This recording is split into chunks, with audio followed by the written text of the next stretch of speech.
We're going to continue with Chapter 3.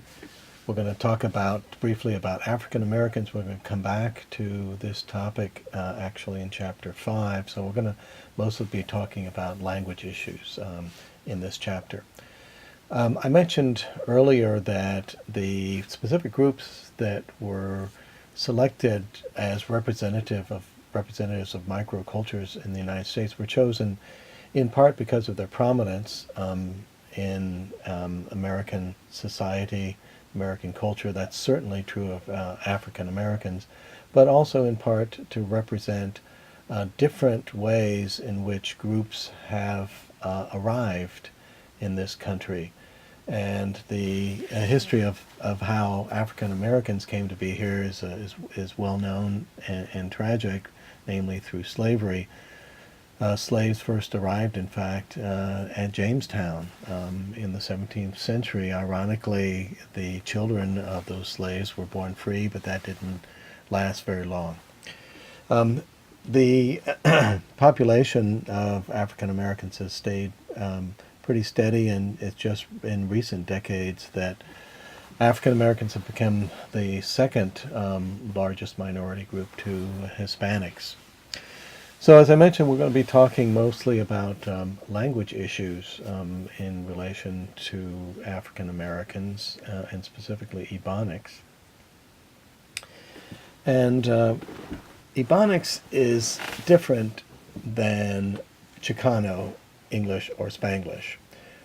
We said that Spanglish is really not a dialect, not a separate language. Spanglish is just an example of code switching, going back and forth between two languages.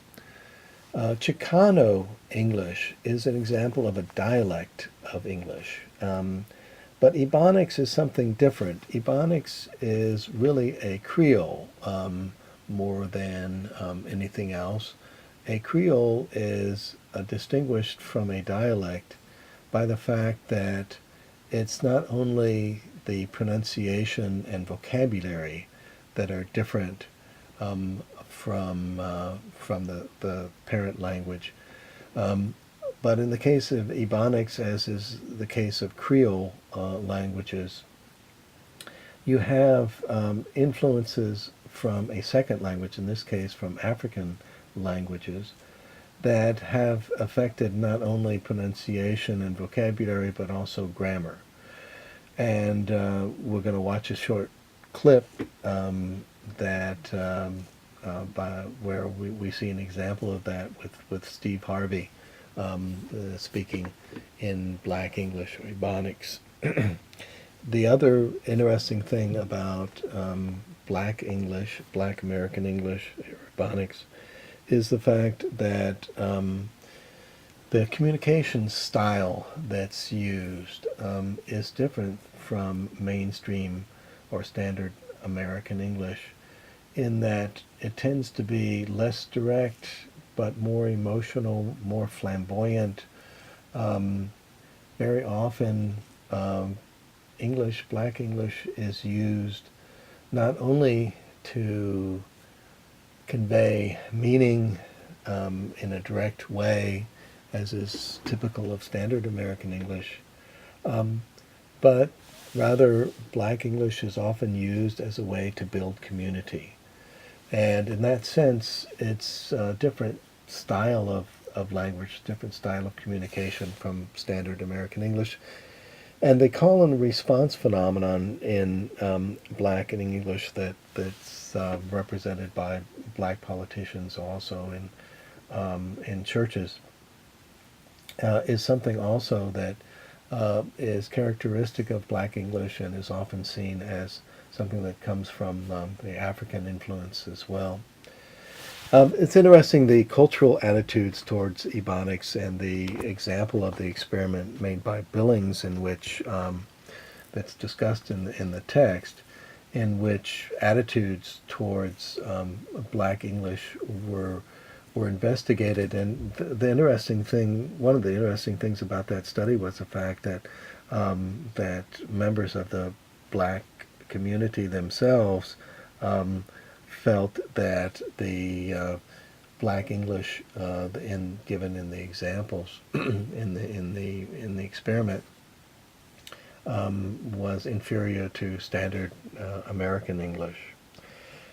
One of the things that, as I said, we're going to come back to African Americans in Chapter 5, but there are some recent changes that are very interesting in terms of attitudes towards African Americans, and in part that may be related to the fact that that we have a black president elected in the United States.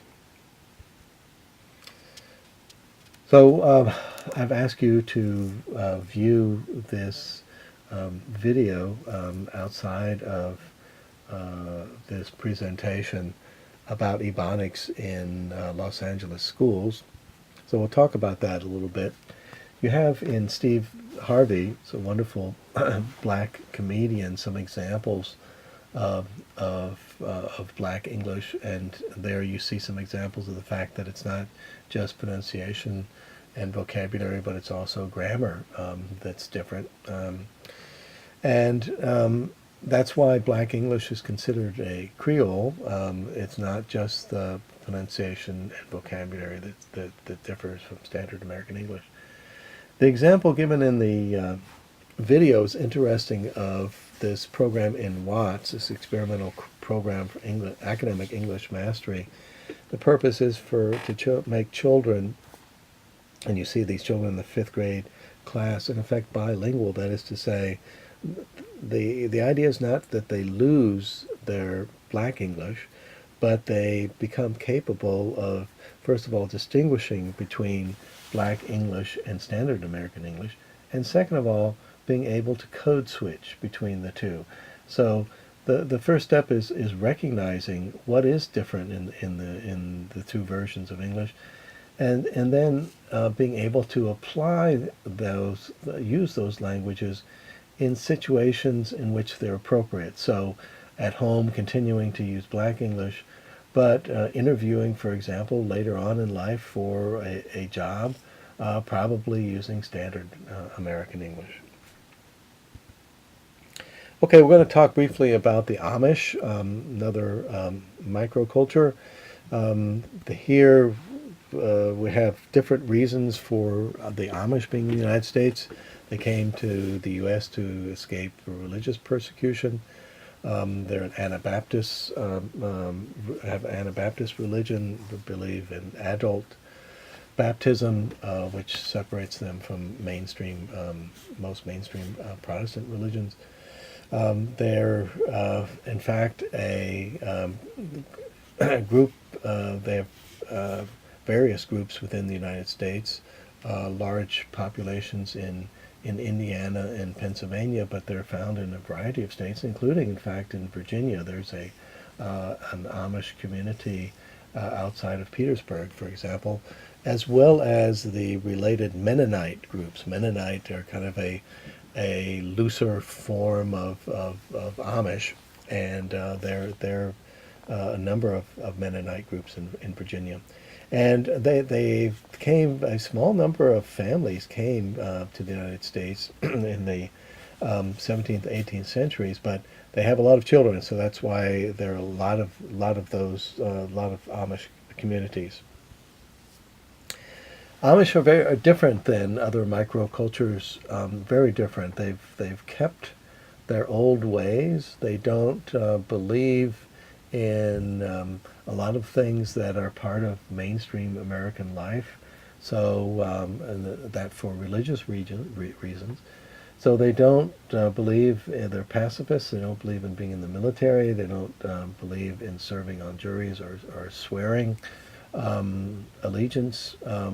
They do not receive Social Security. They don't pay into Social Security. They pay taxes, but not Social Security taxes. Their language sets them apart as well. They speak a dialect of German, kind of interesting from a language perspective. I actually attended college as an undergraduate in Lancaster, Pennsylvania, where there's a sizable Amish community, and we had, in fact, an Amish janitor in our building, and since I was studying German at the time, I tried speaking German with him, but his standard German was not very good. He spoke dialect, and the dialect is what's spoken at home. Standard German or High German is reserved for church. These are, it's always interesting to look at proverbs or sayings. These are some of the terms that and sayings that we can associate with the Amish.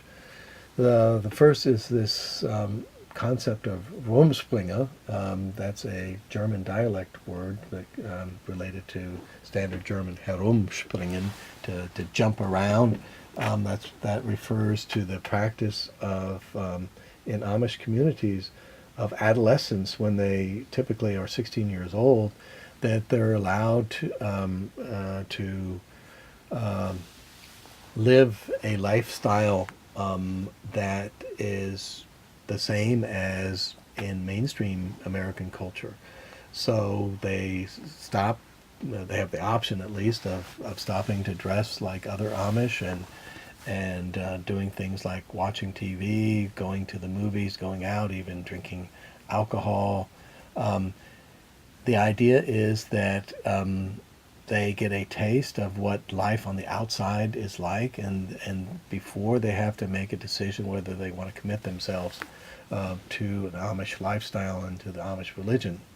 Some of the sayings that are well known in the Amish community kind of say a lot about the culture.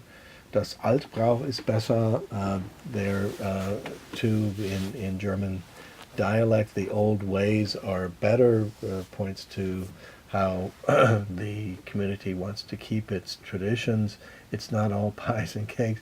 If you ever go to Lancaster or other Amish communities, one of the things that is popular with tourists is to go to restaurants. As Amish are good cooks, and they're especially well known for their desserts. But the idea behind this saying is that life is not a bowl of cherries, kind of the idea. He got his hair cut, he went English, both point to the same thing, namely that this is somebody who has left the Amish community. By the way, what's mentioned in the textbook about excommunication, about shunning, is not quite accurate. Pointed out that people who leave the church are shunned. That's not necessarily the case. The problem is if somebody decides to, for example, after going through Rumspringe, that a young Amish person decides to join the church, that's viewed as binding. That's something that you don't opt out of. That's the whole idea behind Rumspringe. You're supposed to decide whether you're going to commit to this lifestyle and this religion fully or not. And it's the people who make that commitment and then leave who are shunned. So it's a little bit different than how that's portrayed in the textbook. One of the other groups that's discussed in the chapter is also very different from mainstream American culture, the Hmong, who came to this country historically out of Vietnam because of the Vietnam War and because of persecution in Laos. And here too the values that are represented by this culture can clash significantly with mainstream American culture. The language is different, but the lifestyle is very different as well. For example, arranged marriages. Have a example there of one of the traditions in Hmong life, namely the Pandawa. That's not spelled that way, but that's how it's pronounced, Pandawa, which is also called the history cloth, that you see pictured on this slide, that kind of illustrates Hmong history. And if you're interested in the Hmong, one of the films that I've put on the list for this course is Gran Torino, the Clint Eastwood film that has some interesting scenes of Hmong and of Hmong's culture. These are some of the sayings from Hmong communities that are discussed in the textbook, and I won't go through those here. But like the Amish sayings, they're interesting in that they tell you a lot about aspects of Hmong culture. Arab American community is significant in the United States, and this is a community that obviously has garnered a lot of attention since 9/11. And there are a lot of misconceptions about the Arab American community. And the first is that the fact that I think most Americans would assume, well, these are all people who have who are Muslims. It's not the case. 2/3 are Christian. There's a sizable and growing, obviously, Muslim community as well. Muslim values that are embraced by members of the Arab American community who are Muslim are discussed in the text, and here too these values are very different in some cases from mainstream American culture, and have resulted in clashes in the United States. One of the things that has come up in a number of areas, not just in the United States, but for example in Virginia recently, in Chesterfield County or Henrico County, I can't remember which, but namely the building of a new mosque. This often is an occasion for discrimination against Muslims. There was, in fact, recently in Switzerland, a referendum that passed against building mosques with minarets. Clearly had very little to do with architecture and a lot to do with making members of the Muslim community understand that they're not exactly welcome in Switzerland. The last group that we're going to talk about is the lesbian, gay, and bisexual and transsexual community, LGBT, which is one of the more difficult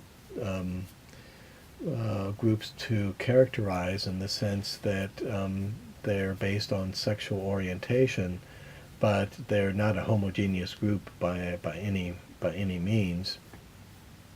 And here there's been a significant change in perception in the United States in recent years. And one of the changes there one of the indications that opinions have changed has been what has happened in various states to make gay marriage legal. That's something, in fact, that recently the President Obama has embraced as well. Gays and lesbians are subject to what's called soft discrimination. That is to say that there's not overt discrimination, as is often the case, as traditionally, historically, is the case against black Americans, but rather soft discrimination that's hard to see, but at the same time is very real.